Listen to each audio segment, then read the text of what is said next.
Các bạn, đây là cái thành quả của mình làm sớm giờ ha. Đây là những cái bánh đậu xanh, rau câu đậu xanh các bạn, hoa mai của mình này ha. Đó, các bạn thấy cái màu sắc rất là bắt mắt ha. Đó. Cái bột rau câu ở ngoài thì nó giòn dai, cái đậu xanh bên trong thì nó mềm béo nha các bạn. Đó, 3 ngày Tết là các bạn có những cái bánh như thế này ha, rất là bắt mắt luôn, rất là ngon nha các bạn.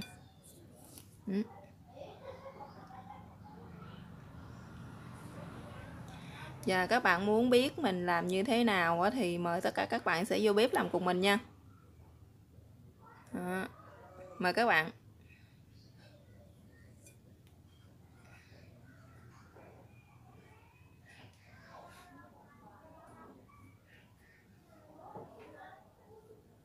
Các bạn, hôm nay mình sẽ chia sẻ với các bạn cái món là bánh đậu xanh ha. Trước tiên thì mình sẽ có đây là 250g đậu xanh. Người ta đã mình mua cái loại mà đậu xanh người ta đã ấy vỏ sẵn rồi, cái ruột đã không á các bạn. Thì các bạn, tiếp theo thì mình sẽ có đây là 30g ha, 30g đường cát ha. Đây là cái màu thực phẩm này các bạn, mình lấy từ cái củ dền nữa ha. Rồi đây là 125ml nước cốt dừa các bạn. Ở đây là 1/4 muỗng cà phê muối ha. Ở đây là 30g bột rau câu nha các bạn. Các bạn, bột rau câu này thì các bạn có thể lựa bột rau câu dẻo ha, hoặc là bột rau câu giòn cũng làm cũng vẫn được. Rồi thì rồi cái phần đậu xanh này á các bạn, mình đã ngâm rồi nè, mình đã ngâm 8 tiếng ha. Đó, nó nở ra như thế này rồi nè các bạn. Mình đã rửa sạch, đãi sạch xong hết rồi ha. Bây giờ bắt đầu mình sẽ đem đi nấu nha các bạn. Rồi bây giờ mình sẽ cho nó vào cùng một cái nồi ha, để mình nấu nó nha các bạn. Các bạn nấu cho nó chín mềm ha. Rồi các bạn cho nước nó vô đây, nó vừa thêm thiếp cái hột đậu mình là được. Đây, mình sẽ các bạn có thể cho nước lọc ha, hoặc là cái nước dảo của dừa của mình hồi nãy, nước dảo á, nãy mình dắt lấy hết nước cốt rồi, còn cái phần nước dảo mình sẽ để vô đây mình nấu nha các bạn. Cái này nó hơi nhiều rồi nè, giờ mình sẽ cắt bớt nó ra. Thì các bạn vừa cho dừa thêm thiếp hột đậu mình là được, tại vì mình đã ngâm là đậu nó nở mềm rồi nè.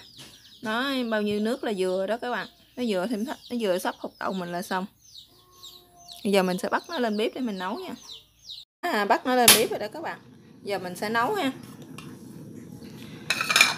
Khi mà các bạn nấu thì các bạn cho vào đây một ít muối nha.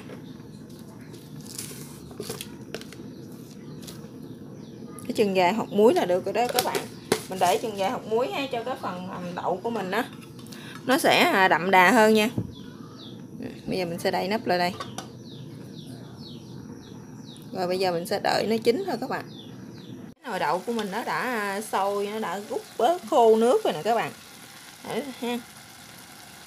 Bây giờ mình sẽ đậy cái nắp nó lại nha. Đó. Sẽ đậy nắp nó lại để mình vặn lửa thiệt nhỏ xuống nha các bạn. Đó, các bạn vặn lửa cho nó thiệt nhỏ lại nha, cho cái phần đậu của mình nó sẽ chín thiệt, chín cho nó mềm nha các bạn.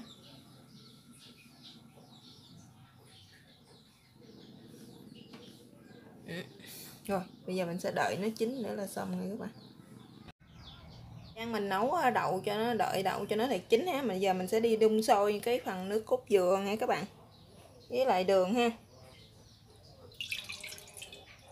Đây là 1/2ml nước cốt dừa, 125ml nước cốt dừa nha các bạn. Xin lỗi các bạn. Và đây là 30g đường cát, 1/4 muỗng cà phê muối các bạn, mình sẽ cho vô đây luôn. Đó.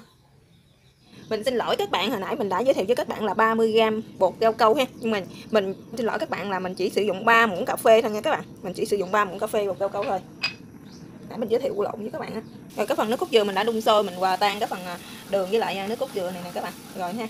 Chủ yếu là mình đun nước cốt dừa cho nó sôi cho nó chín đó các bạn. Một lát nữa mình bằng cái bánh của mình á, mình sẽ không có bị hấp lại, cho nên mình sẽ đun cho nó chín luôn. Tại cái nước cốt dừa sống mình ăn sẽ không tốt cho cái không tốt đó các bạn. Mình đun sôi như thế này thì được rồi nè. Giờ mình sẽ tắt bếp, mình đẩy nguội ha. Rồi bây giờ mình sẽ thăm coi cái nồi đậu của mình nó chín chưa nha các bạn. Bây giờ mình coi coi nó chín mềm hết chưa ha. Rồi bây giờ cái nồi đậu của mình nó đã chín mềm rồi, giờ mình sẽ tắt bếp nha các bạn. Rồi mình sẽ đi tán mịn nó ra.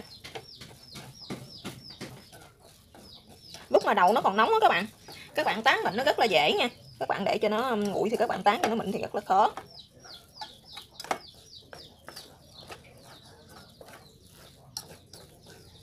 Bạn tán cho nó mịn hơi gì thôi, như thế này là được rồi nè. Rồi bắt đầu các bạn sẽ cho nó vô trong cái cối quay sinh tố á, mình xay nha. Rồi bắt đầu mình sẽ cho nó vào cái để cho nó nguội bớt xíu nữa các bạn, mình sẽ đem xay đó. Mình tán như thế này vậy là được rồi nè các bạn.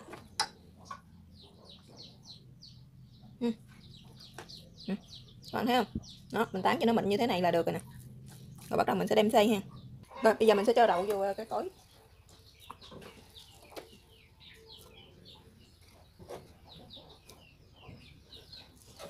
Các bạn cứ cho hết đậu vào cái cối ha.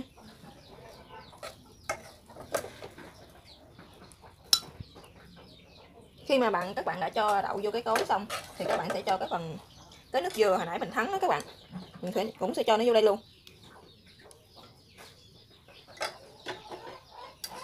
Cái phần nước dừa nãy mình thắng thì mình sẽ cho nó vô đây luôn rồi đó.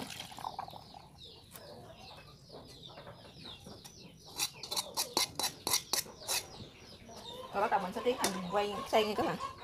Bây giờ mình sẽ tiến hành mình xay nha, mình xay thì nó hơi ồn nha các bạn. Mình đã xay xong cho nó mịn như thế này nè các bạn, rất là mịn luôn ha. Đó, bây giờ mình sẽ cho nó ra cái chảo để mình rang lại cho nó khô nha các bạn. Đó, bây giờ mình sẽ cho nó ra một cái chảo như thế này.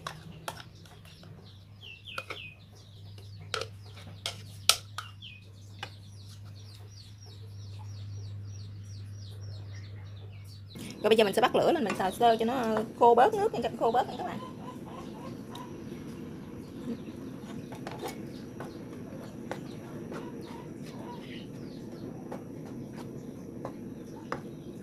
Các bạn thấy không, nó rất là mịn luôn.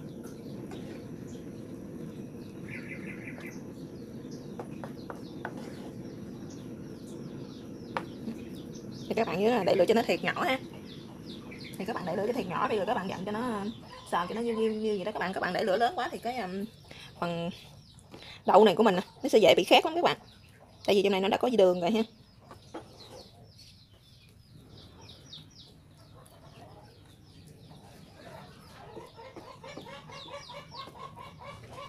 Các bạn nhớ đảo đều đều tay nha, để không thôi là nó bị dính chảo đó các bạn.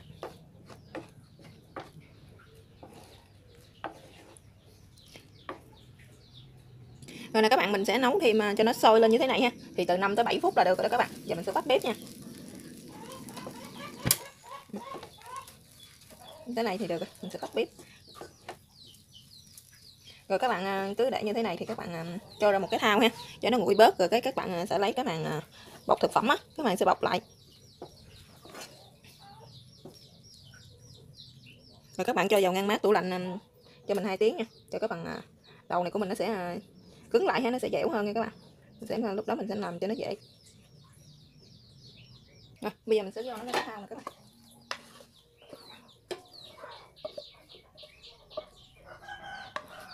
Các bạn thấy nó kẹo lại hơn hồi nãy rồi ha, nó khô hơn hồi nãy rồi đó các bạn.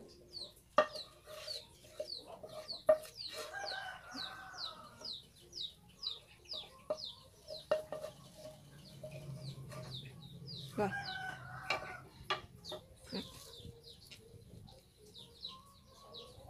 giờ nó cũng đã nguội rồi, mình sẽ lấy cái màng thực phẩm mình bọc lại nữa. Thực phẩm này các bạn sẽ bọc nó lại nha.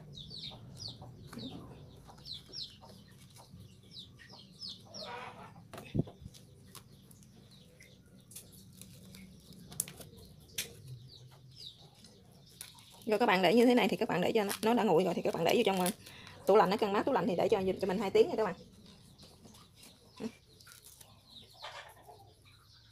Sau khi mình đã để vô tủ ngăn mát tủ là được 2 tiếng rồi nè các bạn thấy nó khô hơn rồi ha, nó dẻo hơn đó các bạn.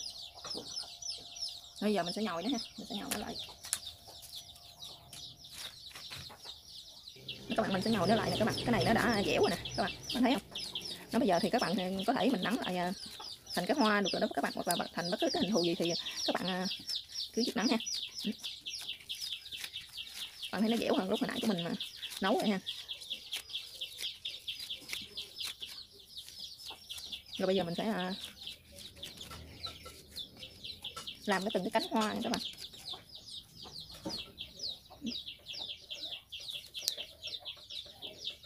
Thì các bạn do tròn như thế này nè. Các bạn muốn lớn cái cánh hoa của mình nó lớn thì các bạn do những cái này lớn ha, còn các bạn muốn nó nhỏ thì các bạn sẽ để cho nó nhỏ.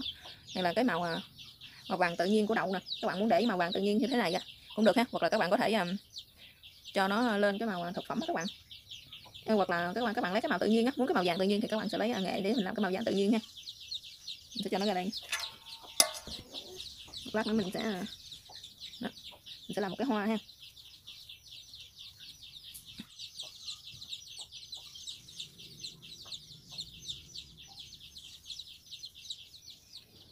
Đã nhồi xong thì đã làm được một cái cánh hoa mai như thế này ha. Thì các bạn muốn mà nó cái màu vàng tự nhiên của đậu như thế này thì các bạn có thể để như thế này, thì các bạn để cho nó khô ha, để cho nó khô cứng lại các bạn. Còn các bạn mà muốn nó cái màu tự nhiên của nó, cái màu của nó được đậm hơn ha, thì các bạn có thể quét một ít màu tự nhiên của nghệ lên sẽ tạo một cái màu vàng đẹp hơn ha. Rồi bây giờ mình sẽ làm cái nhụy của nó ở trong ha. Các bạn.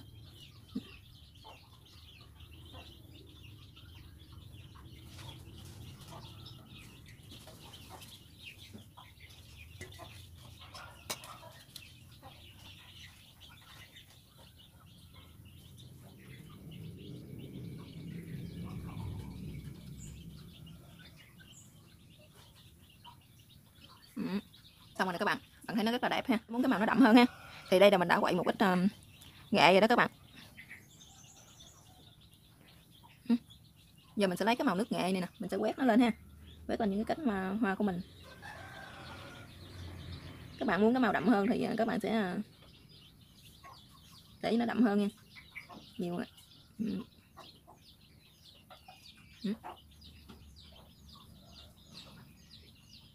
Thì các bạn cứ như thế thì các bạn cứ quét cho đến hết cái bông này thôi, hoặc là các bạn có thể làm hết những cái bông mai không, như kiểu thích như kiểu gì cũng được nha các bạn. Mình đã làm cái nhụy của nó rồi nè, các bạn thấy không? Đây là cái bông mai rất là đẹp luôn. Rồi thì các bạn cứ làm như thế cho đến hết ha. Rồi thì các bạn để cho nó thiệt là khô nha, nó khô cái phần bông mai này, mình đem đi nhúng với lại cái phần bột cao câu nha các bạn. Đây là nãy giờ mình đã tô màu cho nó lên màu như thế này ha. Những cái màu bông này nè đâu các bạn, mình đã dùng nghệ khô bột nghệ khô các bạn. Mình đã làm nè, thì cái màu nó không có tươi, không có đẹp bằng những cái bông mà mình làm từ củ nghệ tươi các bạn ha. Thì các bạn thấy cái màu nó sắc, hai cái màu nó khác nhau ha. Bông màu nghệ tươi thì nó đẹp hơn đó các bạn. Còn đây rồi mình đã làm xong như thế này rồi nè các bạn, thì các bạn để cho nó thiệt là khô nha, cho nó khô mà mình dỡ cái bánh lên được luôn á các bạn. Rồi lúc đó mình mới nhúng qua bột rau câu được nha. Bây giờ mình sẽ bắt đầu đi quậy rau câu nha các bạn. Mình cho một muỗng cà phê ha, và một ly nước này nha các bạn. Rồi mình sẽ cho nó nửa ly nước, mình quậy cho nó tan ra. Các bạn quậy cho nó thiệt tan hết cái bột rau câu này ha, rồi mình mới nấu nha các bạn. Để các bạn nấu thì nó sẽ rất là dễ bị ốc trâu. Rồi bây giờ mình đã quậy tan hết, bây giờ mình sẽ cho bắt bếp lên ha.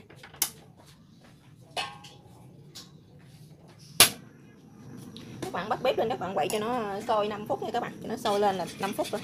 Khi mà nó đã sôi lên thì các bạn quậy để cho được 5 phút ha, để cho nó tan hết cái phần rau câu của mình đó.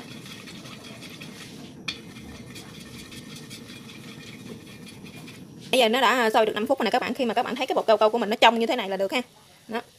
Rồi bây giờ bắt đầu mình sẽ nhúng những cái bông nước hoa nó vô các bạn. Rồi bây giờ mình sẽ lấy những cái bông hoa này nè. Này các bạn. Mình đã dỡ nó lên được như thế này ha. Thì các bạn cứ để nó vô đây để mình nhúng cho nó dễ nha.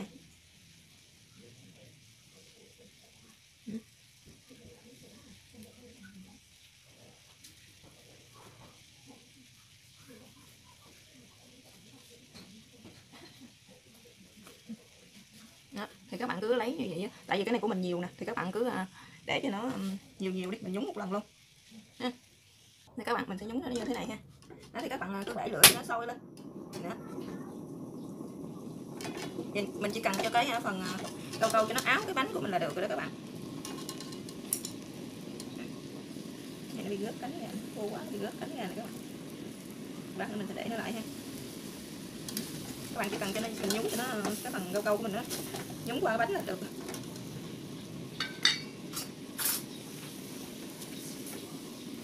Áo một cái bánh là xong rồi đó các bạn. Rồi bây giờ thì mình sẽ lấy nó ra nha. Rồi các bạn lấy nó ra thì các bạn để qua một hoặc là các bạn có thể nhúng từ cái ha. Mình lấy ra mình nhúng từ cái như cái này các bạn.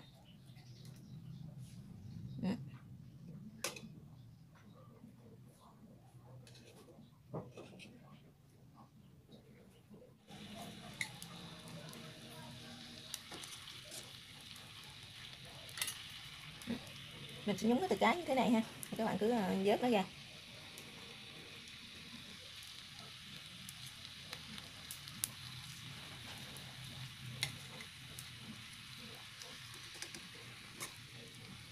Các bạn cứ làm như thế cho đến hết cái phần bông hoa của mình ha.